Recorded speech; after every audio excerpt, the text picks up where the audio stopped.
concerns, and they're very valid concerns. And we have a long ways to go with school safety.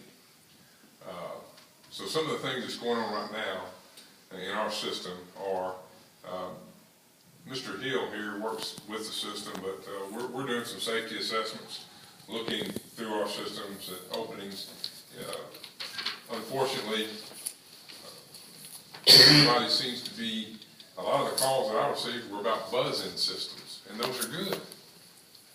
But that didn't prevent what happened at Sandy Hook Elementary. But we're assessing the openings that we have, the security cameras that we have, where we're at and where we'd like to be. So that's part of the physical things that we're doing. The district attorney has contacted me about conducting a local safety summit. We all have crisis action plans. We don't exercise those enough. Sometimes you have to proceed with caution so that you don't create more of a problem than you already have when you're talking about bringing the police and the fire department in during the school day. However, our fire department here over the years and police department's been good to work with. They've worked in our buildings before, both when students were there and when they're not. So safety summit here locally, probably mid to late February. The State Department of Education has invited us to a safety summit for school leaders, and they've invited us to bring along key stakeholders in the community. But then they limited us to three seats. So I'll be attending January the 29th along with one principal, because I think for us to get the information there back out to the school level, I'd like to carry 9 principals, but I'll carry 1. And I've also invited the Sheriff's Department, since they have jurisdiction and work with all of our schools, to invite a rep. And I've tried to slip the DA in, Joe Van Dyke, because Joe's the one that approached me with the local summit. Right now, his seat at the table is up in the air until the state allows everyone else to fill their 3 representatives. So that's where we're headed with the topic of school safety. It's on our mind. I don't think we can do enough in that area, but there too we're limited by priorities in funding and fiscal priorities. So, but it's certainly getting a lot of attention, as it should get.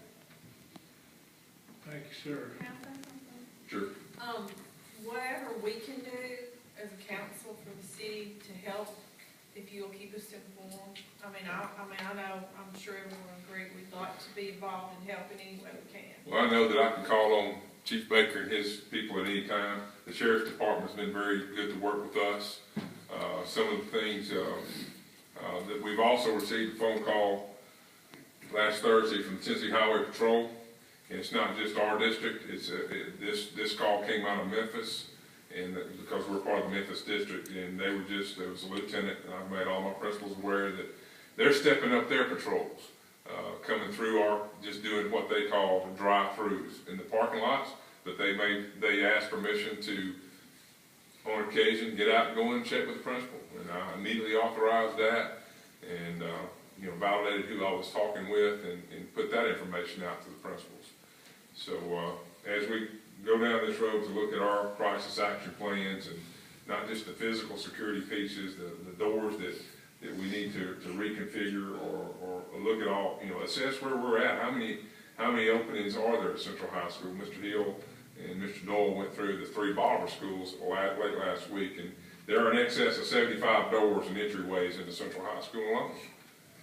So when you really take a minute to think about that in the context of what happened up north, it'll cause you a lot of concern. But those are 2 or 3 things that we're working on right now in the school system in the matter of school safety. So be glad to, and I'm sure as we get closer to putting on our own summit here and bringing our first responders, law enforcement, and our principals and school administrators together to see how is it we could better improve our plans and standard operating procedures in reacting to an event like this.